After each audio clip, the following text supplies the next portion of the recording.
দূষণ, জলাবদ্ধতা ও মশার উপদ্রব সহ বিভিন্ন রোগে আক্রান্ত হচ্ছে নগরবাসী। এর অন্যতম প্রধান কারণ সুষ্ঠু বর্জ্য ব্যবস্থাপনার অভাব। বর্জ্য থেকে বিদ্যুৎ উৎপাদনে আমিনবাজার ল্যান্ডফিলে চীনা কোম্পানির সঙ্গে চুক্তি হয় 2021 সালে। আমিনবাজারে দেশের প্রথম বর্জ্য থেকে বিদ্যুৎ উৎপাদন চুক্তি স্বাক্ষর হলেও তা এখনও বাস্তবায়ন হয়নি।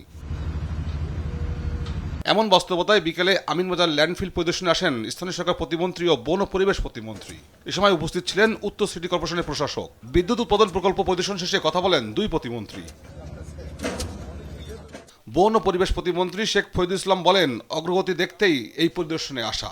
পরিবেশের ছাড়পত্র দেওয়া হয়েছে উল্লেখ করে প্রতিমন্ত্রী দ্রুত কাজ শেষ করার কথা বলেন। আমাদের এখানে প্রতিদিনই 3000 টন করে বর্জ্য যদি ডাম্পিং হয় তাহলে মাসে আমাদের 90,000 টন আর 3,500 টাকা 1 লাখ টনের উপর আসতেছে।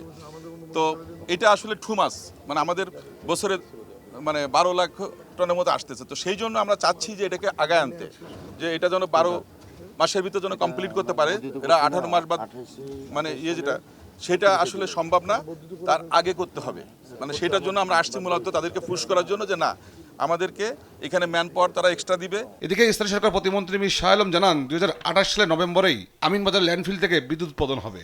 সেই মেয়াদটি হচ্ছে আপনার অক্টোবর নভেম্বর 2028 সালের মধ্যে এখানে বিদ্যুৎ উৎপাদন শুরু হবে আর কি। 28 সাল।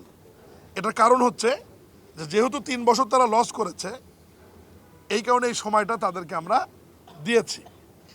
এখানে আমাদের সরকারের সুবিধা হচ্ছে এই পুরো ইনভেস্টমেন্টটাই তারা করছে। এখানে আমাদের কোনো ইনভেস্টমেন্ট নাই। তাদের কাছ থেকে শুধু আমরা বিদ্যুৎ কিনবো। এই বিদ্যুতের মূল্যটিও নির্ধারণ করে বিদ্যুৎ বিভাগ তাদের সাথে একটা এগ্রিমেন্ট করেছে। শুধু আমিনবাজার ল্যান্ডফিল নয়, দক্ষিণ সিটি কর্পোরেশনের ল্যান্ডফিল দক্ষিণ কোরিয়ার সঙ্গে চুক্তি হওয়ার কথা জানান প্রতিমন্ত্রী। তিনি বলেন, সরকার পরিবেশ রক্ষায় কাজ করছে। তৌফিক মাহমুদ মুন্না, দেশ টিভি, ঢাকা।